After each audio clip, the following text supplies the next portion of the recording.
اور یہ دیکھ رہا ہے وہ.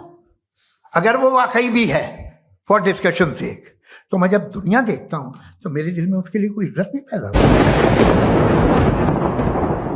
God given? There is no God. What do all the people in the world believe in then? Their beliefs are blind. اگر کوئی آپ سے پوچھے اللہ ایگزسٹ کرتا ہے، قرآن کی ایک ایسی سورہ ہے، صرف 4 آیت، لیکن اللہ کا کمپلیٹ انٹروڈکشن. آج ہم بات کریں گے سورہ الاخلاص کی. جب نبی صلی اللہ علیہ وسلم نے مکہ میں اللہ کی توحید کا پیغام دیا تو مشرکین کنفیوز ہو گئے. تم کہتے ہو بس ایک ہی رب ہے، اچھا تو بتاؤ ہمیں تیرا رب کون ہے؟ کیا وہ سونے کا بنا ہے یا چاندی کا؟ اس کا باپ کون ہے اور اس کے مرنے کے بعد اس کا وارث کون بنے گا؟ بتاؤ ہمیں اس کا پورا شجرہ نسب. یہ سوال انسان کی سوچ سے آئے تھے. تب اللہ نے اپنے نبی صلی اللہ علیہ وسلم پر ایک چھوٹی سی سورہ نازل کی جو ہر سوال کا جواب بن گئی. سورہ الاخلاص، سگنیچر آف توحید. چلیں اس آیت کے ہر لفظ کو سمجھتے ہیں. سمجھ تو آئے کیوں اللہ تعالیٰ نے فرمایا کہ یہ آیت انسان کے عقیدے کو مضبوط کر دینے والی ہے. پہلی آیت میں اللہ نے ان سب سوالوں کا جواب دیا. قل واللہ احد، کہہ دو وہ اللہ ہے، یکتا ہے. غور کرنے والی بات یہ ہے کہ یہاں اللہ نے واحد کی جگہ یکتا کہا. عربی لینگویج میں واحد کا مطلب ہوتا ہے ایک، اس کے بعد 2 3 آ سکتے ہیں، لیکن احد وہ ہے جس کا کوئی دوسرا ورژن نہیں ہو سکتا. احد لفظ کتنا پاورفل ہے یہ سمجھنے کے لیے یہ دیکھیں. جب حضرت بلال کو اتنی اذیت دی گئی لیکن پھر بھی وہ کہتے رہے کہو کہ میرا خدا لات اور عزا ہے. چلتے ہیں دوسری آیت کی طرف. اللہ صمد، جس کا مطلب ہے اللہ سب سے بے نیاز ہے.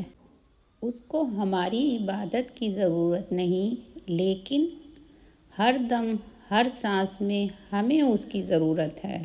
لم یلد ولم یولد، نہ وہ پیدا ہوا نہ اس نے کسی کو پیدا کیا. ولم یکن لہ کفوا احد، اس کا مطلب ہے اور نہ کوئی اس کا برابر ہے اور اس کائنات میں اللہ جیسا کوئی نہیں.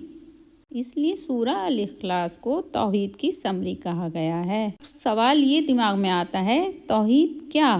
All tawheed, it's all understanding that Allah subhanahu wa ta'ala is one. So if Allah subhanahu wa ta'ala is one and it's called Surah Al-Ikhlas and it's talking about tawheed, it's iman. So when you specifically about iman, that Allah subhanahu wa ta'ala is the doer of everything, and if He's the one in control of everything and the doer of everything, and no one can benefit you and no one can harm you and no one can honor you and no one can disgrace you without the amr of Allah, and you understand this, why then would you do anything for the sake of makhluk?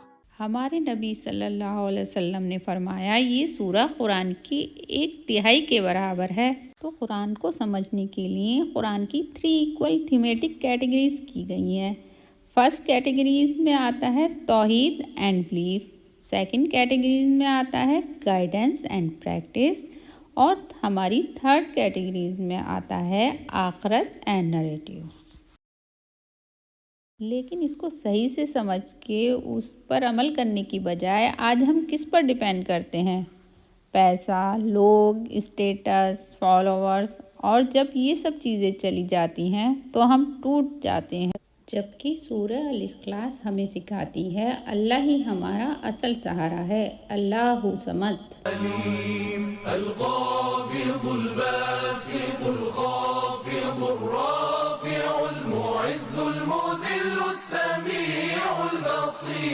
لوگ بدل جاتے ہیں، حالات بدل جاتے ہیں، لیکن اللہ کبھی نہیں بدلتا.